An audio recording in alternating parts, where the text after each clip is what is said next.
오늘 우리가 함께 보는 본문 시편 50편 23절 말씀은 성경 가운데 아주 유명한 말씀입니다. 복음성가로도 불리는 말씀입니다.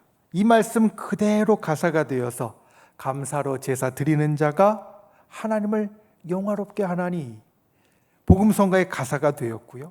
그리고 많은 사람들이 암송하며 은혜를 받는 그러한 유명하고 귀한 말씀입니다.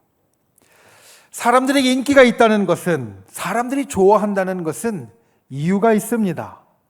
여러분, 인기 있는 소설책이나 또는 인기 있는 드라마, 그 소설이나 책이나 아니면 드라마가 인기가 있는 것은 많은 사람들이 그것을 보면서 공감하기 때문이고 감동을 받기 때문입니다.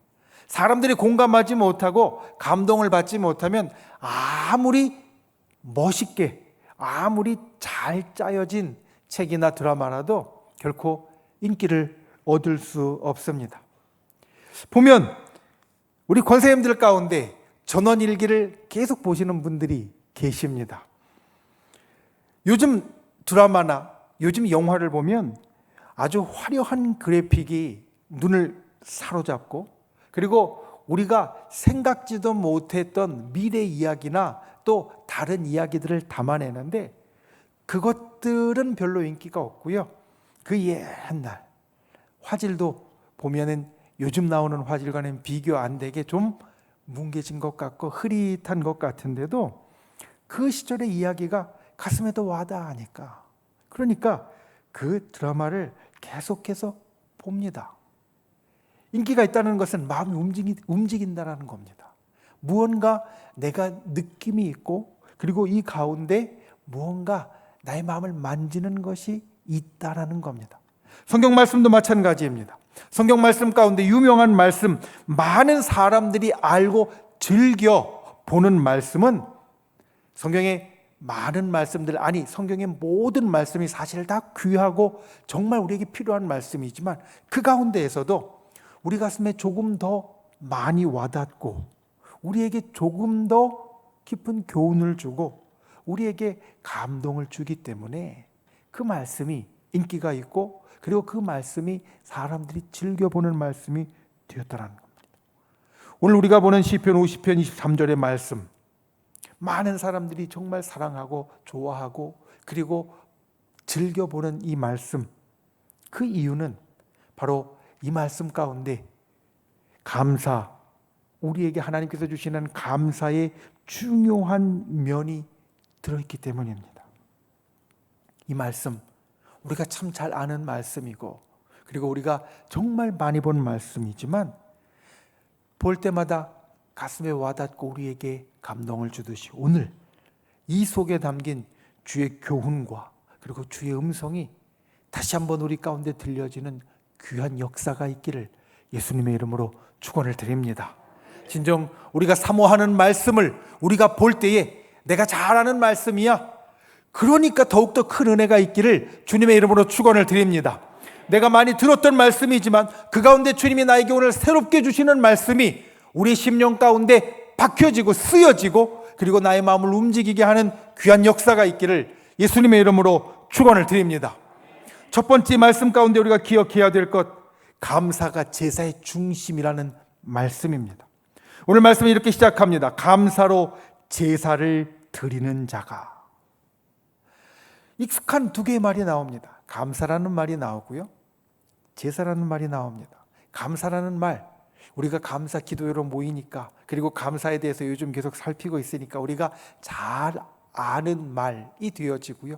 또 하나, 믿는 사람이건 믿지 않는 사람이건 익숙한 말, 제사라는 말이 나옵니다. 제사가 무엇일까? 여러분 생각해 보면 제사는 신을 섬기는 행위입니다. 사실 제사에 대해서 여러 이야기가 있고, 특별히 우리 예수님을 믿는 사람들이 제사를 지내지 않는 것에 대하여서 많은 말들이 있지만, 이 제사를 문화나 아니면 여러 다른 것으로 설명을 하려는 시도가 있지만 사실 이 제사는 크게 두 가지 면에서 분명하게 신을 섬기는 행위입니다.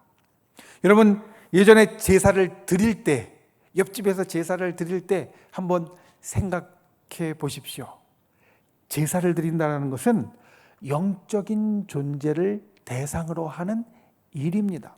우리는 음식을 준비하고 상을 차리면서 이것을 다 끝나고 우리가 먹을 생각을 하지만 실제로 제사를 제대로 준비할 때 어떻습니까?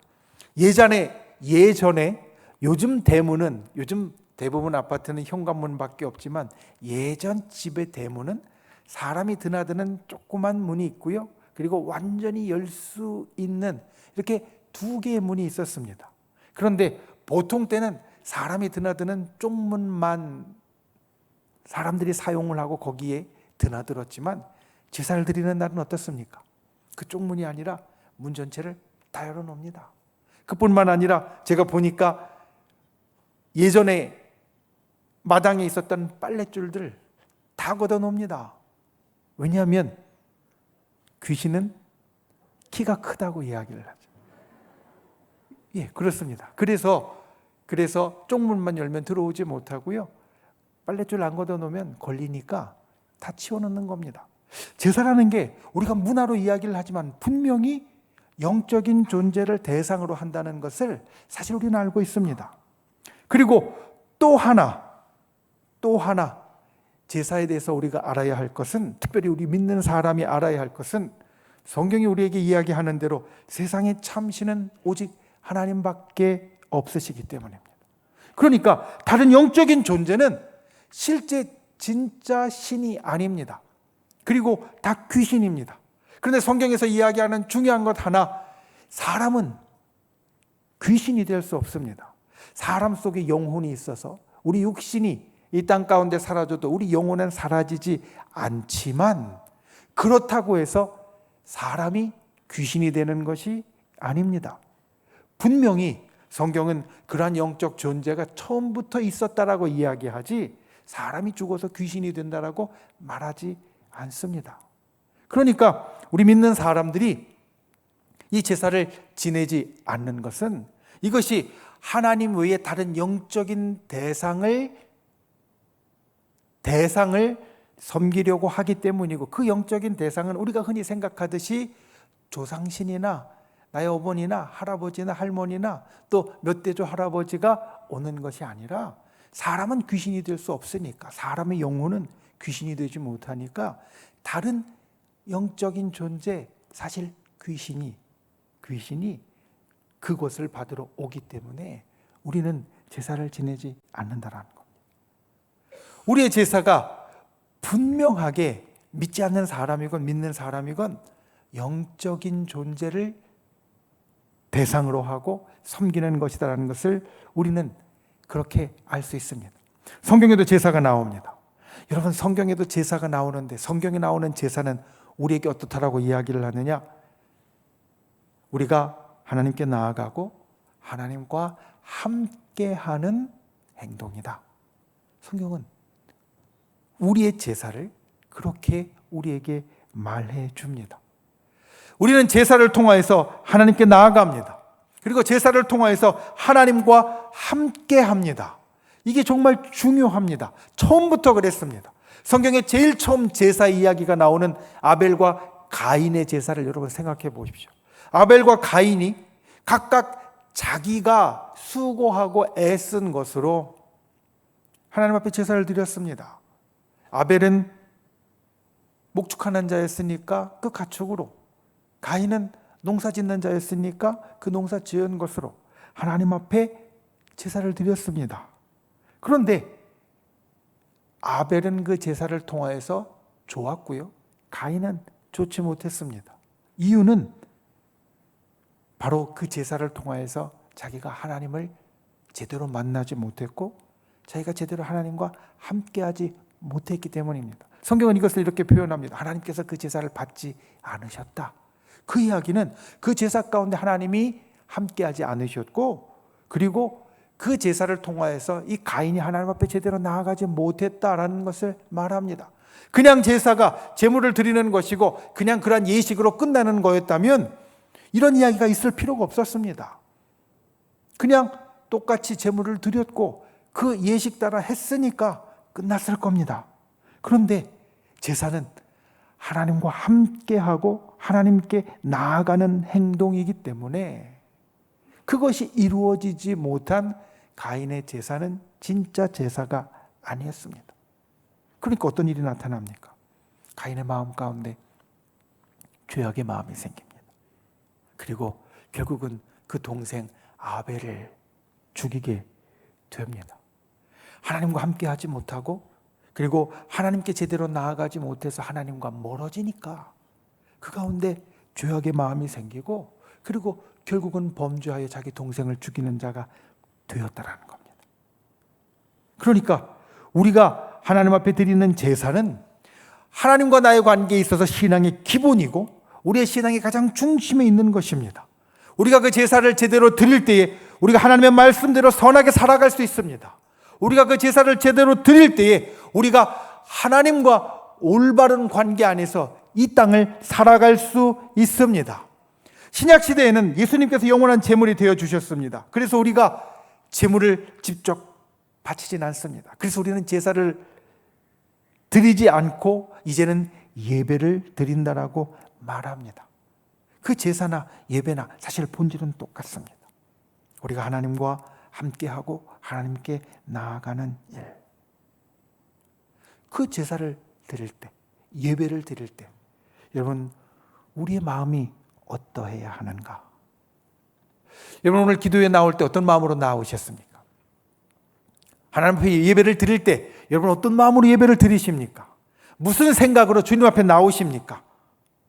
여러 가지가 있습니다. 아마 여러 가지 생각으로 여러 가지 마음으로 하나님 앞에 나왔을 겁니다.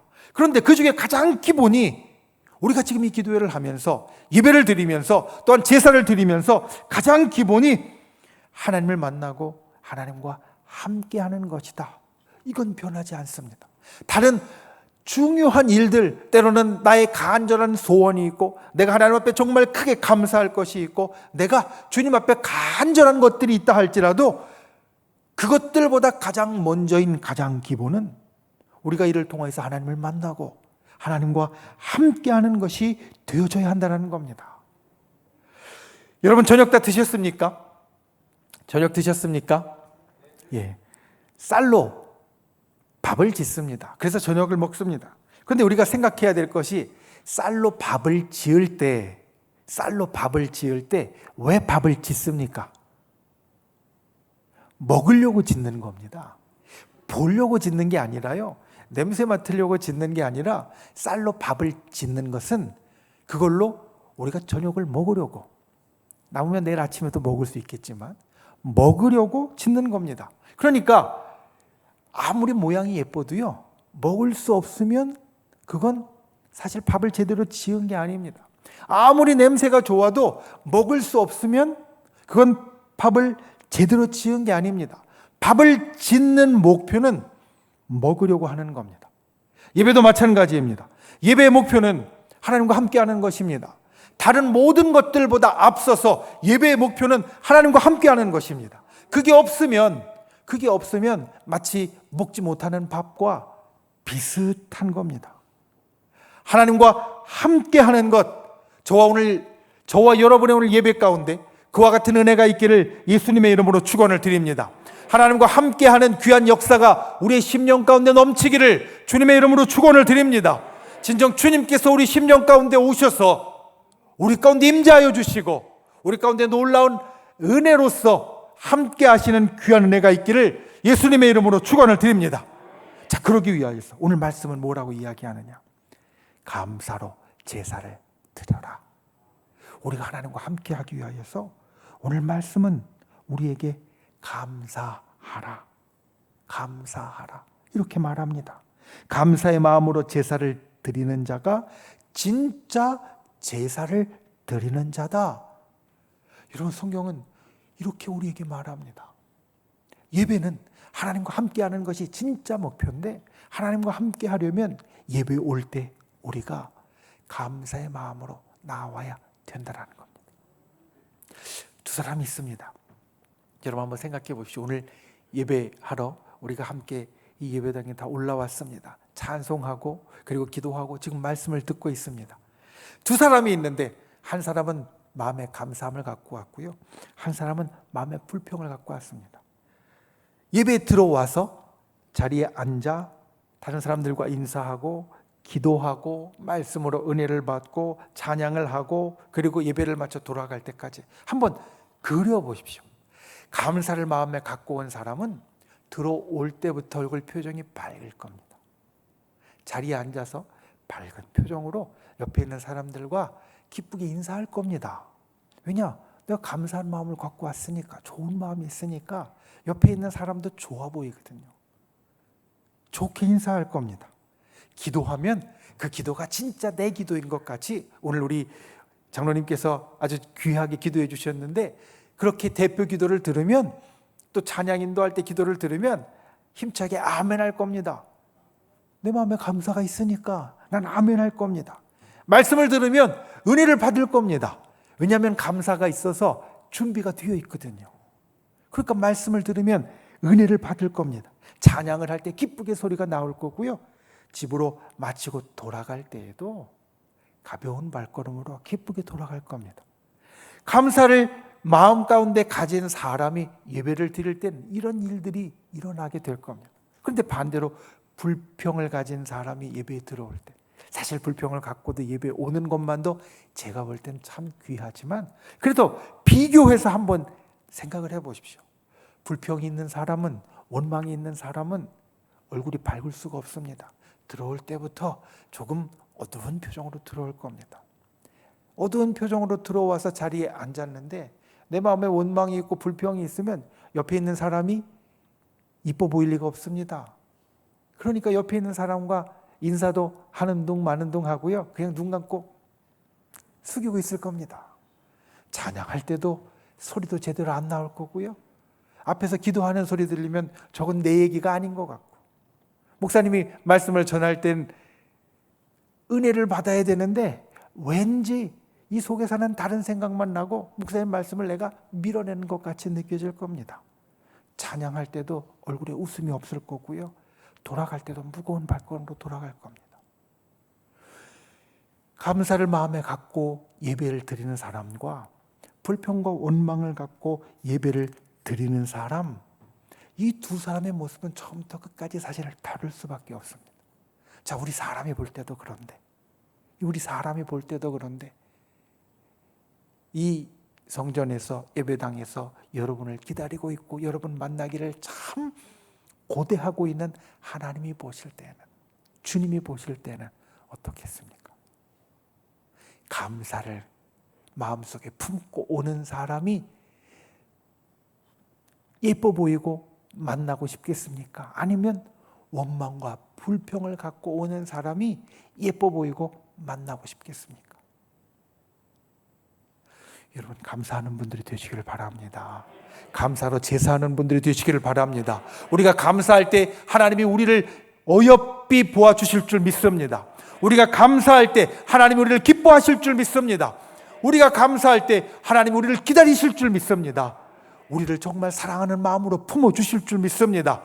주님 앞에 감사로 예배하는, 감사로 제사하는 저와 여러분이 되시기를 예수님의 이름으로 축원을 드립니다. 감사가 예배의 기본 자세입니다. 감사로 하나님 앞에 이 저녁 나와왔고 우리가 예배 때마다 나올 수 있는 귀한 분들이 되시기를 예수님의 이름으로 축원을 드립니다. 두 번째로, 감사가 옳은 일입니다. 여러분, 감사가 좋은 일, 옳은 일입니다. 오늘 본문 말씀은 우리에게 이렇게 이야기합니다. 감사로 제사를 드리는 자가, 우리가 앞에 살폈죠. 그리고 나서 이렇게 말합니다. 나를 영화롭게 하나니 그의 행위를 옳게 하는 자에게 내가 하나님의 구원을 보이리라. 밑에 있는 세 구절에서 우리가 알 수 있는 것은 무엇이냐면, 감사로 제사를 드리는 것이 우리가 하나님 앞에 옳은 행위를 하는 것이다. 왜냐하면 시편은 사실 대꾸로 되어 있거든요. 시편은 대꾸로 되어 있습니다. 그래서 서로 말씀이 대꾸를 이루어서 앞뒤가 서로 비슷한 것들로 연결되게 되어져 있습니다. 그러니까 이 시편 말씀에 감사로 제사를 드리는 자는 그의 행위를 옳게 하는 자다라는 것을 우리들에게 먼저 말합니다. 그래서 감사는 하나님 앞에 옳은 일입니다. 옳은 일, 하나님께서 우리에게 하라고 명하시는 일입니다. 그런데 그냥 하나님께서 우리에게 하라고 하시는 일이 아니라 오늘 말씀해 보면 왜 감사가 옳은 일인지 그 이유를 또한 두 가지를 말합니다. 우리가 잘 아는 겁니다. 첫 번째는 하나님을 영화롭게 하기 때문에. 보통 우리가 감사를 할 때 여러분, 감사는 대상이 있습니다. 감사는 허공에 하는 것이 아닙니다. 흔히 영어의 감사, thank라는 말을 영어의 think, 생각하다라는 말과 같은 어원에서 나왔다, 이런 말을 합니다. 제가 말씀을 전할 때, 감사절 말씀을 전할 때 이 이야기를 한 적이 있습니다. 생각하다라는 think와 감사하다라는 thank는 하나만 틀리고요, 똑같습니다. 같은 데서 나온 말입니다. 그런데 이 둘 다 어떤 특징이 있냐면 목적어가 있습니다. 대상이 있습니다. 생각을 할 때 뭔가 대상이 있어야 됩니다. 대상이 없으면 그건 사실 생각이 아니라 잡념같이 그냥 흘러가는 것이지 진짜 생각이라고 말할 수 없습니다. 하다못해 잡념이라도요, 아무것도 생각하지 않는다, think nothing이라고 이야기합니다. 분명히 목적어 대상이 있어야 됩니다. 감사도 마찬가지입니다. 감사도 대상이 있습니다. 대상이 없이 감사하는 것은 진짜 감사가 아닙니다. 나는 했다고 생각할 수 있습니다. 그런데 그 대상을 제대로 찾아가지 못하는 감사는 사실 제대로 된 감사가 아니고 감사라고 말하기가 어렵습니다. 나에게 진짜 잘해준 사람이 있는데 그 사람한테 가서 감사하지 않고 엄한 사람한테 가서 감사하면 그 받는 사람은 저 사람 왜 저래? 라고 생각할 거고요. 마땅히 받아야 할 사람은 왜 나한테 와서 감사 안 하나 생각할 겁니다. 여러분, 감사에는 대상이 있는 겁니다. 우리가 나를 위해서 기도해 주어서 감사합니다. 우리 장로님들이나 권사님들이나 집사님들에게 말할 때 나를 위해 기도해 준 분이 있기 때문에 그 대상에 감사를 하는 것이지 그냥 감사하는 것이 아닙니다. 감사는 분명히 대상이 있습니다. 그런데 우리 신앙인의 감사의 종국의 대상, 가장 끝의 대상, 영원한 대상은 바로 하나님이십니다. 여러분, 우리는 이것을 분명하게 알아야 합니다. 흔히 하나님께서 이 땅에 일을 행하실 때, 하나님께서 그 일을 행하시는 방법에 대해서 말할 때 우리는 이렇게 말합니다. 하나님께서 우리에게 때로 직접적으로 기적같이 초자연적으로 역사하실 때도 있지만 10중 8구는, 아니 99%는 하나님은 세상의 사람을 통하여서, 세상의 다른 일들을 통하여서 우리들에게 역사하십니다. 성경이 그것을 우리들에게 너무나 분명하게 보여줍니다. 성경에 있는 우리의 믿음의 선배들이 이 땅을 살면서 하나님의 역사를 경험한 것은 때로는 하나님이 정말 기적같이 나타나서 천사같이 나타나서 이루신 일도 있지만 보통은, 아니 대개는 하나님께서 다른 사람을 통하여서, 다른 일들을 통하여서, 다른 사건을 통하여서 하나님의 일들을 이루어 가셨다는 겁니다. 그러니까 나를 위해서 기도해 준 우리 권사님이 있을 때 권사님께 감사하는 건 맞습니다. 그런데 그 권사님에게 그 기도를 하게 하시고 그리고 그 일들을 이루신 분은 바로 하나님이시니까 우리의 종국의 감사의 대상은 하나님이 되어지시는 겁니다. 하나님께서 우리들에게 행하시고 하나님께서 우리들에게 역사하시고 하나님께서 결국에 우리들에게 선하게 일을 이루십니다. 그러니까 우리의 감사의 대상은 하나님이 될 수밖에 없고 우리의 감사는 결국 그 종국의 가장 끝에 영원한 대상인 하나님을 영화롭게 만든다라는 겁니다. 우리가 감사가 왜 하나님을 영화롭게 하느냐, 이것을 기억해야 됩니다.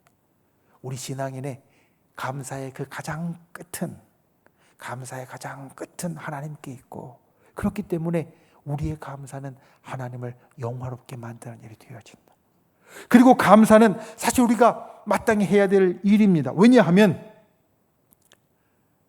우리가 천국에서 하나님 앞에 영원히 해야 될 일이기 때문입니다. 여러분, 저와 여러분은 천국의 백성입니다. 이 땅 가운데 힘든 일들이 있고 요즘 감사가 우리 입술 가운데 좀 뜸해졌지만 우리가 천국의 백성이라는 사실은 결코 변하지 않습니다. 천국이 우리 것이라는 사실은 결코 변하지 않습니다. 세상에 아무리 어려운 일, 힘든 일, 압박과 압력이 있어도 우리는 천국의 백성입니다. 믿으십니까? 믿으십니까? 천국이 우리 것입니다. 그러면 천국에 가서 여러분 우리가 무엇을 하겠습니까? 성경 우리들에게 이야기하는 건 천국에 가서 우리는 하나님과 함께 지내고 그것에서 하나님께 예배하고 하나님께 찬송하고 하나님께 감사합니다. 여러분 감사는 우리가 천국에 가서 영원토록 해야 할 일 가운데 하나입니다. 그러니까 우리가 찬송을 이야기할 때도 마찬가지지만 감사를 우리가 이 땅에서 하는 것은 천국의 일을 미리 연습하는 겁니다. 아니 연습하는 것뿐만 아니라 우리가 천국에서 하는 일을 먼저 하는 겁니다. 내가 천국에서 할 일을 한다라는 그 말은 결국은 내가 이 땅 가운데 천국의 삶을 살아가고 있다는 말이고요. 천국의 일을 내가 한다는 것은 내가 지금 아직 이 세상 가운데 있지만 이미 천국을 나의 삶 가운데 이루고 있다는 말이고요. 그러니까 하나님을 영화롭게 하는 겁니다. 여러분 주님을 영화롭게 하는 감사를 입술에서 놓지 않는 분들이 되시기를 바랍니다. 세상의 어려운 일들 가운데 하나님께 감사하는 분들이 되시기를 바랍니다. 하나님께 감사할 만한 일이 있을 때 더욱더 크게 감사할 수 있는 분들이 되시기를 바랍니다. 나에게 일어나는 일들과 사람에게 감사할 때 그 뒤에 계신 주님을 기억하고 주님께 감사하는 분들이 되시기를 바랍니다. 감사로 하나님을 영화롭게 하는 분들이 되시기를 예수님의 이름으로 축원을 드립니다. 그리고 또 하나 감사가 옳은 일인데 하나님을 영화롭게 하는 일뿐만 아니라 오늘 말씀을 보면 하나님의 구원을 보게 한다. 여러분 이게 정말 중요한 일입니다. 사실 그 앞에 일들은요 우리가 믿음이 깊어질수록 우리에게 정말 중요한 일이 되어지는데 우리의 믿음이 깊어지지 않으면 별로 안 중요하다고 생각할 수도 있어요. 하나님을 영화롭게 하는 것 우리의 믿음이 깊어질수록 우리가 정말 중요하게 여깁니다. 생각해 보십시오. 나의 아버지나 어머니를 사랑하고 그리고 존중하고 존경해 드리는 것 세상 말로 이야기하면 철이 들어야 할 수 있습니다. 철이 안 들면 엄마 아빠 어머니 아버지 사랑하는 게 아무래도 좀 잘 안 되고요. 자기 고집 피우기가 쉽습니다. 근데 철이 들면 그게 중요해집니다. 하고 싶은 일이 되어집니다. 신앙도 마찬가지입니다. 우리의 신앙이 깊어지면 나하고 상관없이 하나님께 영광 돌리고 하나님을 높이는 것이 하나님을 그렇게 사랑하는 것이 우리가 원하는 것이 되어집니다. 그런데 우리의 신앙이 아직 완전히 깊어지지 않으면 세상 말로 이야기하면 신앙의 철이 완전히 들지 않으면 그게 분명히 목사님이 중요하다고 하니까 중요한 일일 텐데 느낌은 잘 안 옵니다. 느낌은 잘 안 옵니다. 그런데 그때에도 이건 중요합니다. 하나님을 영화롭게 하는 것은 느낌이 잘 안 오지만 내게 구원의 역사가 일어나는 것은 우리의 신앙이 깊지 않을 때에도 우리에게 있어서 아주 중요한 일입니다. 여러분 감사에는 또 다른 중요한 능력이 있습니다. 그것은 바로 하나님의 구원의 역사를 우리 가운데 이루어낸다라는 겁니다. 하나님께서 우리에게 주신 가장 중요한 역사 그리고 우리에게 가장 중요하게 날마다 계속 행하시는 역사가 바로 구원입니다. 우리를 건져주시는 구원, 우리를 살려주시는 구원, 우리를 좋게 하시는 구원, 우리에게 정말로 괜찮게 하시는 구원, 하나님께서 우리들에게 행하시는 역사를 우리는 이렇게 말할 수 있습니다. 우리가 교회에 다니면서 예수님을 믿으면서 예수님의 십자가가 중요한 이유가 바로 거기에 있습니다. 왜냐하면 예수님의 십자가가 우리의 구원이 일어난 곳이기 때문입니다. 예수님의 십자가 위에서 우리의 구원이 이루어졌습니다. 우리가 죄로 인하여서 죽을 수밖에 없었지만 우리의 생명이 살아나는 정말 큰 구원의 역사가 저 십자가 위에서 일어났습니다. 믿으십니까? 믿으십니까? 그리고 십자가의 위에서 우리에게 일어난 것은 그렇게 단번에 우리가 죄악으로 죽을 몸에서 영생할 몸으로 구원받은 것 말고도 또 있습니다. 그가 찔림은 우리 허물을 인함이고 그가 상함은 우리 죄악을 인함이라. 그가 채찍에 맞음으로 우리가 나음을 누리고 그가 피를 흘림으로 우리가 고침을 받고 또 우리에게 하나님의 역사가 이루어지게 되었다라고 성경 우리들에게 말씀합니다. 십자가 위에서 일어나는 것은 우리를 죄로부터 구원시켜주고 우리 영혼을 저 지옥에서 천국으로 올리시는 것뿐만 아니라 우리의 삶에 하루하루 때로는 아프고 힘들고 괴롭고 그리고 우리에게 있어서 어려운 일들, 그 일들 가운데 주님께서 우리를 건지시고 고치시고 그리고 바꾸시고 또 우리에게 축복하시는 구원의 역사가 나타나게 되었다라는 겁니다. 감사가 우리 가운데 이루는 일이 바로 그 구원입니다. 우리가 단번에 하나님의 자녀가 되는 영혼의 구원뿐만 아니라 우리의 삶에 하루하루 살아가면서 십자가 위에서 예수님이 이미 이루어 놓으신 그 승리의 일들이 우리에게 구원의 일들로 나타나게 되어진다는 겁니다. 여러분, 감사는 우리의 삶에 선순환을 만듭니다. 좋은 순환을 만듭니다. 우리가 감사하게 되면 어떤 일이 일어납니까? 감사하면 하나님과 가까워집니다. 말씀드렸죠. 우리 감사하면 하나님을 영화롭게 합니다. 감사하면 결국은 우리는 사람에게 감사할 때도 그 사건에 감사할 때도 그 뒤에 있는 하나님을 생각하게 됩니다. 그러니까 우리는 감사할 때 하나님과 가까워집니다. 그러면 하나님과 가까워진 우리는 하나님이 내게 역사하실 소망이 생깁니다. 감사할 때 우리의 일이 열이 있다고 하면 이 열이 다 해결된 게 아닙니다. 열 가운데 하나만 해결돼도 우리는 감사할 수 있습니다. 그런데 열 가운데 하나만 해결되고 주님 앞에 감사할 때 우리가 주님과 가까워지면 나머지 9도 해결될 소망을 갖게 됩니다. 하나님께서 우리 가운데 이 하나처럼 남은 9도 분명하게 해결해 주시고 역사해 주실 것이라는 소망을 갖게 됩니다. 그러니까 그 소망 가운데 우리는 하나하나 되어진 일을 보면서 또 감사할 수 있습니다. 감사하면 하나님과 가까워지고 하나님과 가까워지면서 소망을 품게 되고 다시 또 감사하게 되어지고 다시 하나님과 가까워져서 소망을 갖게 되고 감사하게 되어지고 이 좋은 순환이 감사에서 생깁니다. 그런데 불평과 원망을 하면 어떻게 됩니까? 나쁜 순환이 생깁니다. 불평하고 원망하면 하나님으로부터 멀어집니다. 불평하고 원망하면 우리가 하나님을 영화롭게 하지 못하고요. 하나님께 감사로 제사를 드리지 못하니까 때로는 가인처럼 예배 가운데 하나님을 제대로 만나지 못하고 하나님과 함께하지 못하고 하나님으로부터 멀어집니다. 그러니까 불평하고 원망하면 하나님으로부터 멀어지고 하나님과 멀어지면 우리 일에 소망이 아니라 절망이 생깁니다. 왜냐하면 우리는 누가 뭐래도 내 입에 불평이 있어도 하나님의 백성이거든요. 여러분 이걸 잊으면 안 됩니다. 예수 그리스도께서 우리를 구원하셨고 예수 그리스도께서 그리스도의 피값으로 우리를 하나님의 자녀로 만들어 주셨습니다.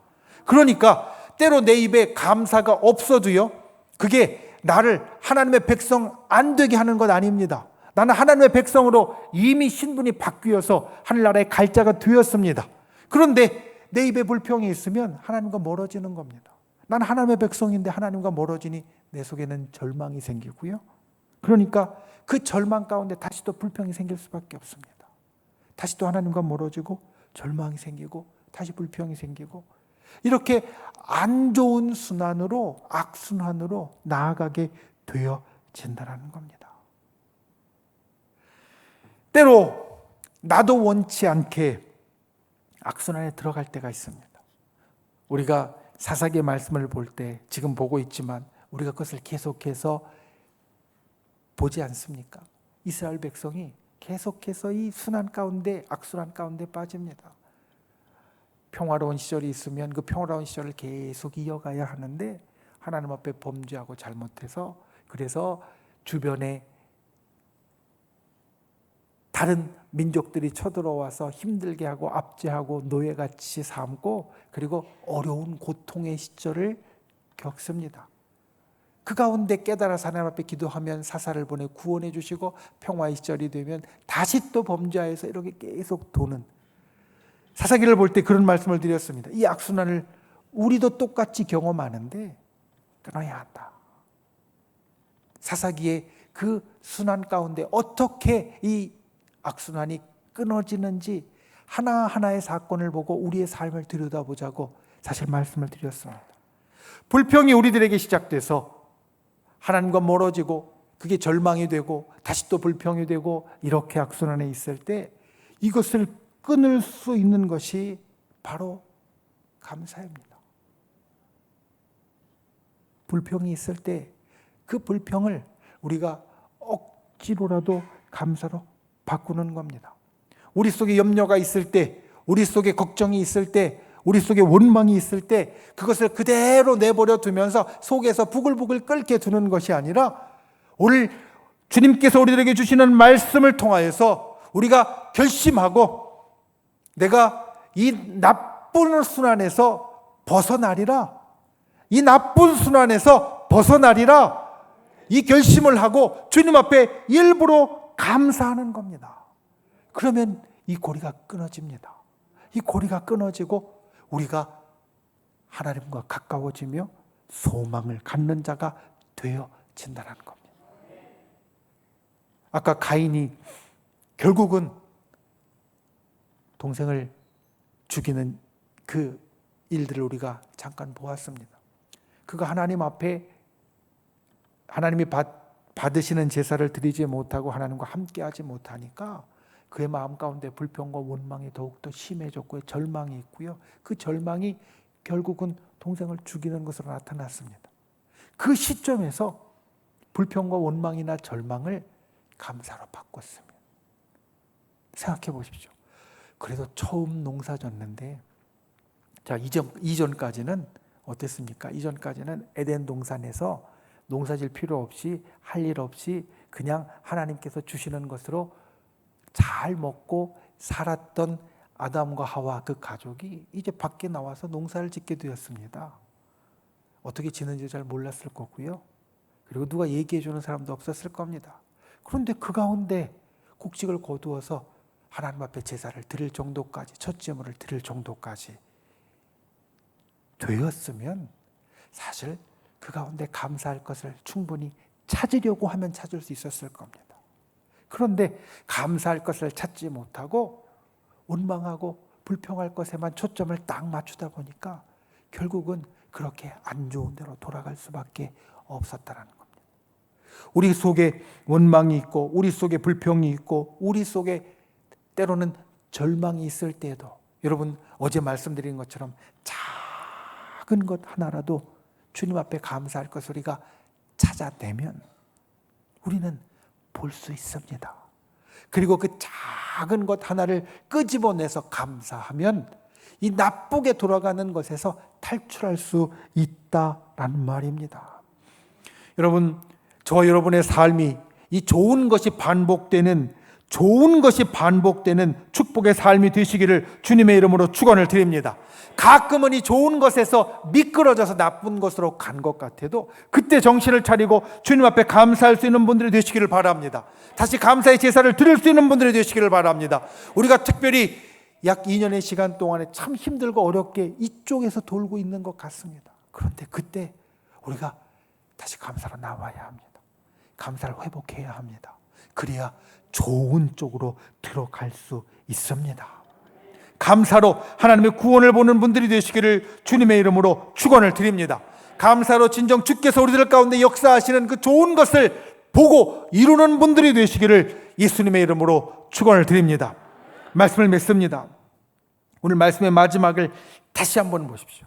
감사로 제사를 드리는 자가 나를 영화롭게 하나니 그의 행위를 옳게 하는 자에게 내가 하나님의 구원을 보이리라. 여러분, 여기 이 마지막 말 잊지 마십시오. 보이리라. 무슨 말이냐면 지나간 게 아니라 앞으로 올 거라는 말입니다. 감사로 제사를 드리는 자가 하나님 앞에 감사하면 우리는 흔히 지나간 일로, 구원하신 일로 우리는 감사한다라고 생각합니다. 그런데 오늘 말씀을 보니까 감사로 제사를 드리는 자에게 내가 하나님의 구원을 보이리라, 앞으로 만들어 주신다라는 겁니다. 우리의 미래에 하나님의 구원이 있다라는 말입니다. 그러니까 감사가 우리의 미래를 정합니다. 감사가 우리에게 소망을 가져옵니다. 감사가 우리에게 구원을 가져옵니다. 감사가 우리로 꿈을 꾸게 만듭니다. 감사할 때 주께서 나를 구원해 주실 꿈을 꿀 수 있습니다. 감사할 때 주께서 나를 축복해 주실 꿈을 꿀 수 있습니다. 감사할 때 주께서 나에게 정말 소망의 역사를 만들어 주실 꿈을 꿀 수 있습니다. 오늘 감사로 하나님께 원하시는 예배를 드리는 분들이 되시기를 예수님의 이름으로 축원을 드립니다. 그리고 오늘 이 저녁 기도할 때 감사로 주께서 우리들에게 이루실 구원의 꿈을 꾸는 사람들, 소망의 꿈을 꾸는 사람들, 진정 주께서 우리에게 앞으로 이루실, 미래에 이루실 그 소망의 꿈을 다시 한번 이 마음 가운데 회복하는 저와 여러분이 되시기를 예수님의 이름으로 축원을 드립니다. 우리 이 시간 함께 찬양하고 기도하겠습니다.